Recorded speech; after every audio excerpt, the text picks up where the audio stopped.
Fall is here. The air is getting cooler and crisper. We're busting out all the flannels and we're switching to some of our favorite fall recipes like pumpkin pie or your favorite soup. And we want you to enjoy it, but we want you to do so in a healthy way. That's why we have Dr. Jeannie Sykes with Cone Health. She's a registered dietitian at Cone Health's Family Medicine Center. First up, let's talk about fall and pumpkins. They just seem to go together, and people, they often use them for decorations and jack-o'-lanterns. Some people, they also love using pumpkins for food. So what are some of the health benefits? Well, pumpkins are actually very good for us. They have a number of what we call carotenoids in them. A lot of people have heard of the term beta carotene, and that is a precursor of vitamin A. The body turns it into vitamin A as needed. It also has other carotenoids, notably zeaxanthin and lutein. Some people have heard of those because they are associated with visual health. There's a lot of evidence that they're really important for good vision. And also, pumpkin has vitamin C, vitamin E, and folate, one of the B vitamins. All these are important for immune function, which a lot of us are thinking about as we enter into cold and flu season and that seemingly ever-present other virus that we're dealing with. Also, potassium, iron, and zinc, pumpkin is a good source of. Okay, so some people, including myself, like roasted pumpkin seeds. Are those good for you? Oh, absolutely. Yes, pumpkin seeds also have beta carotene, and they also, like the flesh of the pumpkin, have potassium and some iron. They also have some magnesium, an important mineral. And pumpkin seeds, like pretty much all nuts and seeds, are good forms or good sources of healthy fats, some of which is monounsaturated. And we Americans tend to not really get quite enough of that as would be ideal. Okay, so keeping on this topic, what are some do's or some don'ts to keep in mind? In terms of pumpkin seeds or pumpkins? In terms of pumpkins. Well, for one thing, if you want to eat pumpkins, including the flesh and or seeds, then you want to make sure that you're not trying to use a jack-o'-lantern pumpkin for something you're going to make to eat. You can eat the flesh and the seeds of jack-o'-lantern pumpkins, but you will be disappointed, most likely. You want to buy a pie pumpkin, or sometimes they're called sweet pumpkins. Usually you're going to get those at the grocery store, not the fundraiser where they're all out in the field, and those make great jack-o'-lanterns. They go to a good cause, so buy your jack-o'-lantern pumpkins there. But get either at the farmer's market or the grocery store a pie pumpkin, and you'll be much happier with what you get. If you want to roast the seeds, scoop them out, wash them off, dry them well. You do not want to have them steaming in the oven. You want them roasting. So dry them well, spread them out on an oiled sheet, or maybe use parchment paper if you want an easy cleanup. Roast at about 350 and stir them about every 5 minutes. And they should be done in 12 to 15 minutes or so. They should be crunchy. I'm definitely going to do that the next time I make some pumpkin seeds. So, Dr. Sykes, I just love fruits. What fall fruits can people eat that's healthy?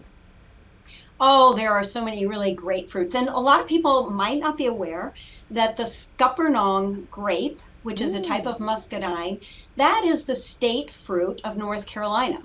And when Europeans came to this country a long time ago, they discovered Scuppernong grapes on Roanoke Island. That original vine is still there from more than 400 years ago.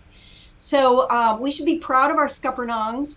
They are not really quite like the grapes that you buy in the grocery store. Scuppernongs, most people will not eat the skin on. That's why they're called slip skins, because you slip the fruit out of the skin.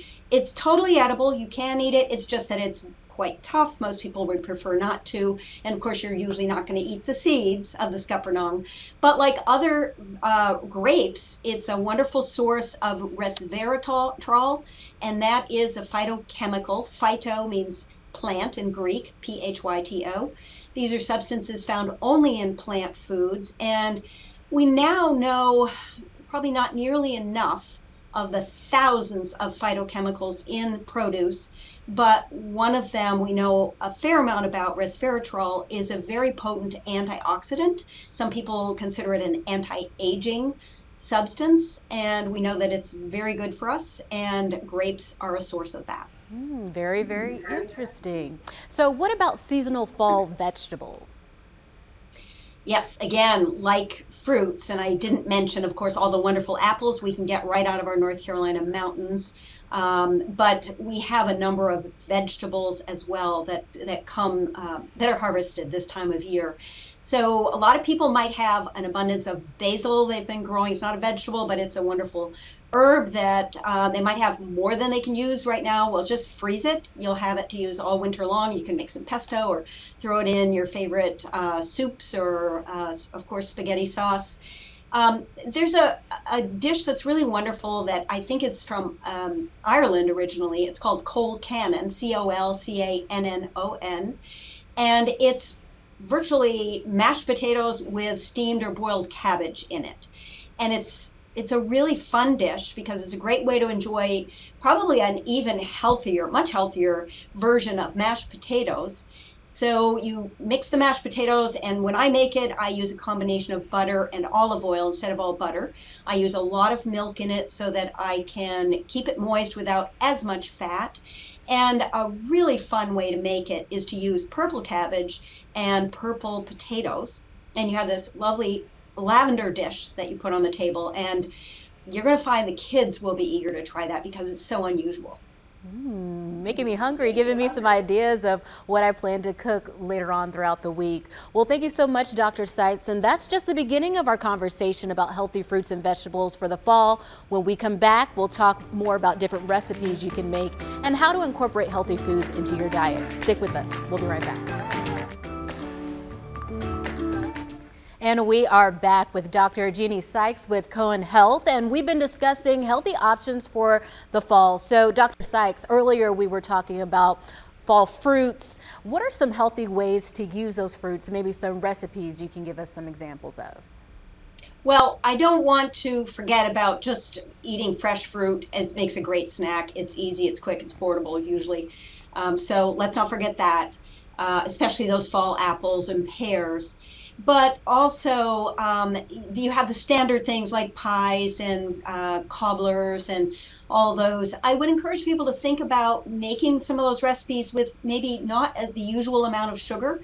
You may be surprised that using a little bit less sugar than what's called for actually, of course, is going to make it a little healthier, but sometimes the sugar that's called for in the recipes actually disguises a little bit of the flavor of the fruit. So try cutting back a little bit and see how that works for you.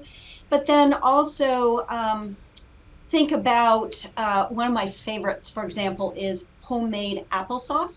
It is very easy once you get the apples cut and usually peeled. You can make it with the peel on, a lot less work, but a lot of people are not going to enjoy that as much.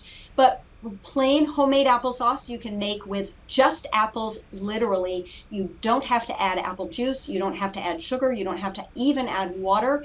If you keep stirring it, the apples will cook down. I like mine that is not pureed after, so it's chunky, but it's absolutely delicious. Of course, I'm going to add the sweet spices like cinnamon, cloves, nutmeg, same spices you'd put in an apple or pumpkin pie. So that's delicious, and if you get used to homemade applesauce, you will not want to buy the stuff in the jar. Figs and cranberries also, you can get figs that are fresh or, of course, the dried variety now, and there are always dried cranberries available. Those are, in the dried variety, they're wonderful in some grain dishes like quinoa or rice types of dishes. And they also, of course, are really easy and delicious to add to oatmeal, have in yogurt as part of snacks and that type of thing. Does that help a little bit? No, it helps a lot. Like I said, I'm keeping a list here. I'm going to definitely try that applesauce. So, Dr. Sykes, soups and stews, they're often a go-to on a cold fall day. But as we know, they can get pretty high in fat or sodium. What are some things folks can do to make those in a healthier way? Oh, soups have so many wonderful possibilities, and most of us do love soup season. And it's actually really easy to make homemade soup. And I want to state right here, you do not have to use a stock. Yes, that makes it good, but I've actually experimented a little bit with a couple of my favorite soups. And I can't tell you that I can tell the difference if I'm using a chicken stock versus water. So don't let that slow you down if you don't have stock at home. Two of my favorites are extremely easy to make, very few ingredients, and they're both pureed. One is a butternut squash soup. The other is a pureed beet soup. And the main ingredients are just onions and then the butternut squash or the beets. And of course, today you can even buy the butternut squash already peeled and cut in the store. And I think you can get it frozen that way too. And it's probably going to be very similar outcome. But I like to use an immersion blender after cooking the squash or the beets down with the onions. There are other spices that go in there, and all of it is extremely easy and absolutely delicious. And then you have really wonderful nutritional value to both of those. I will mention athletes are quite aware of the benefits of beet juice and some of the, again, phytochemicals that are, actually it's not phytochemicals, it's a type of nitrate that's found in beets naturally and is good for blood pressure and also good for endurance athletic performance. Okay. Dr. Sykes, we probably have just time for one more question here. We've been talking about fruits and vegetables and things we can do with those. How much of that should we be incorporating into our diet on a daily basis? Well, I really think of a good goal, everybody's heard of the 5 a day, 5 servings of fruits and vegetables. A serving of vegetables is just a half cup. It's not a huge amount. So I would stick with 5 a day as a good starting point. Of course, that's not your starting point if currently you just do 3 servings a week. However, if you are following a DASH diet, dietary approaches to stop hypertension, it's been shown in every study I'm aware of to have great health outcomes. And that diet, if you're following on about a 2,000 calorie level, would have you eating 4 to 5 servings of fruit per day and 4 to 5 servings of vegetables. Awesome. Well, thank you so much, Dr. Sykes. It's been a pleasure and a joy. You shared so much information, lots of good information here, and we want to make sure that you have it. So head over to the To Your Wellbeing section. In a little bit, we'll have it all there.